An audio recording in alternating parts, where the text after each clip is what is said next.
Hello, my name is Alex DeNoble. I'm a professor of entrepreneurship in the College of Business Administration, and I am the executive director of our Lavin Entrepreneurship Center.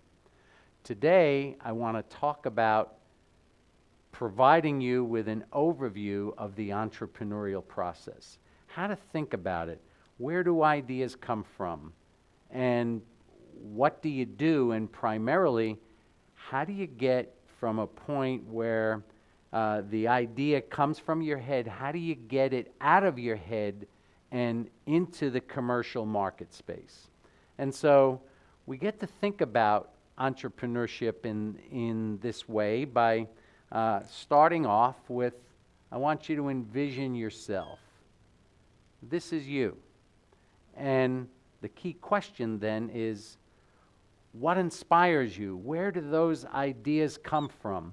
What are those inputs that give you an idea that you can possibly create a product, a service, or a company to take advantage of what you see as an opportunity in the marketplace? So where do those ideas come from? Well, it could come from your work experience. As you work in whether it's in a restaurant or in sales or in other capacities within a company, and you interact with customers, you may be inspired to come up with opportunities based on markets or industries that you might be familiar with. Other ways that you might get ideas, suppose you have a problem and you're looking for a product or service to try to solve that problem. And as you go out into the market, you can't find the right thing to help you. One example is a lady that got her start in our Zahn Innovation Center, had a problem in brushing her baby's teeth and having the baby bite down on her teeth, and trying to solve that problem. She came up with her own product design, which led to a company called SoftChomp. Other ways that you might be inspired is just by reading about trends or issues, or for example, what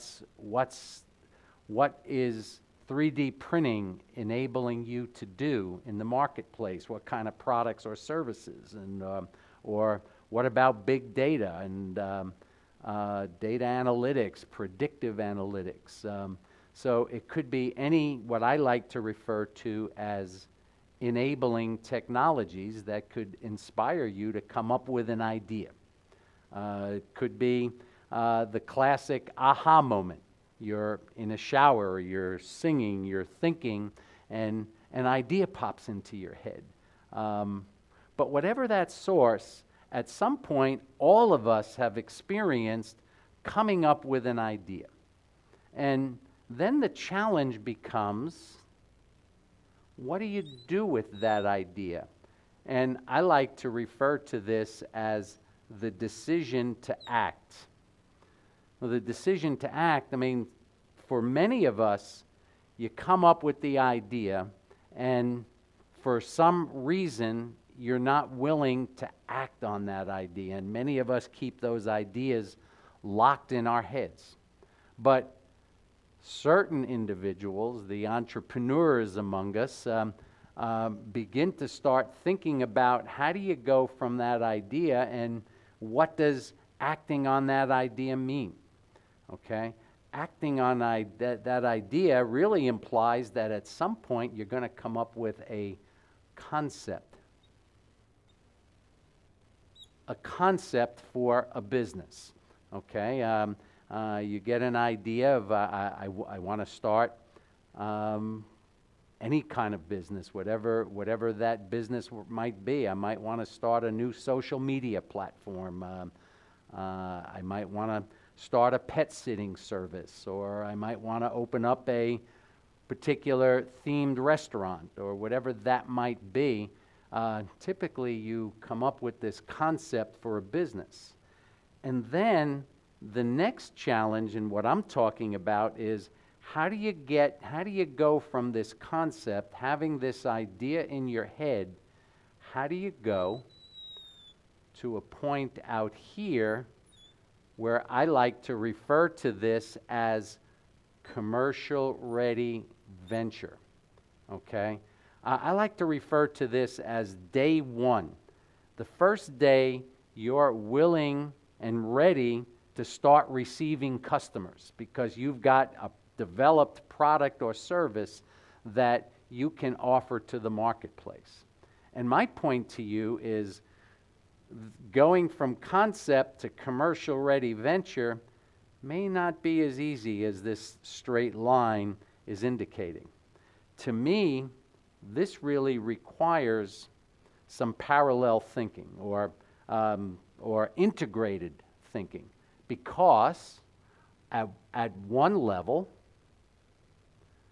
going from concept to commercial ready venture, you've got to start thinking about product or service development. So one path of getting from a concept that's in your head to a commercial ready venture is you've got to design or come up with an idea for the kind of product or service that you intend to develop and ultimately offer into the market when you're ready for opening up for commercial ready venture, okay? But then there are other parallel paths that you also want to be thinking about, okay? Down here is what I'm going to call market or customer development.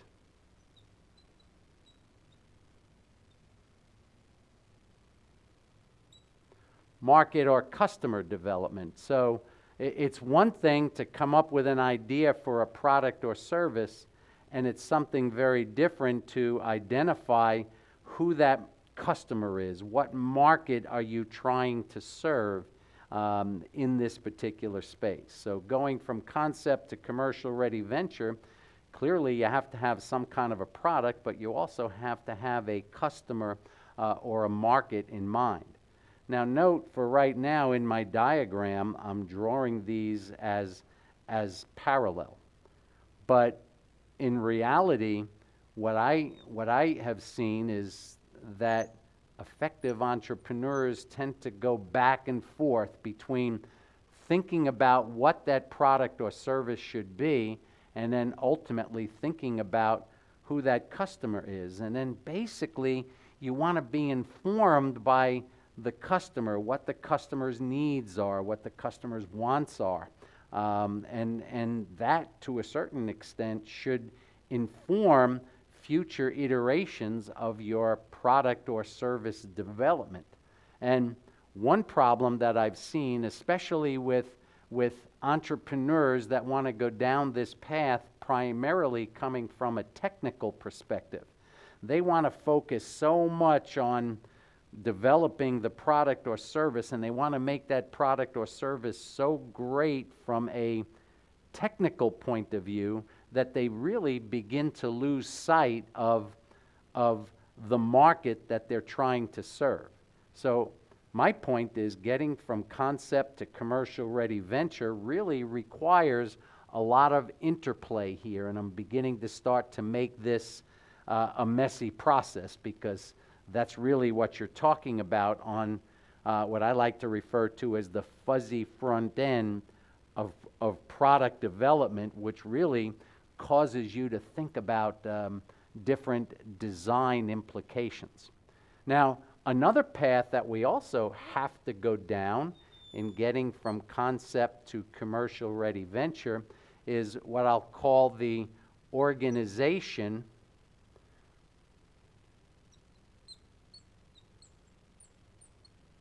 or business model development.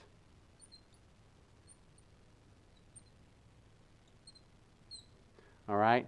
So you're trying to develop a product or service, you're trying to envision who that potential customer is that you're designing this for, but then you really have to think about this. If this is going to be a repeatable kind of a process, well, you need to develop an organization that's going to force you to think about not only who the customer is and the kind of product or service that you're going to offer to that customer, but you also want to be thinking about other issues in terms of business model or organization development, such as how do you set up a channel to that customer? What's the path to reach that customer? What are some of the implications of trying to develop relations with these customers? Because ultimately, what you're thinking about is doing this kind of product, getting product into the hands of customers over and over and over again. We refer to that as repeatable transactions. So as you try to do this over and over again, you need to think about how you would design an organization to support that kind of an activity, and I call that the business model or organization development part of it. And then another path that you're going down is going to be the resource development.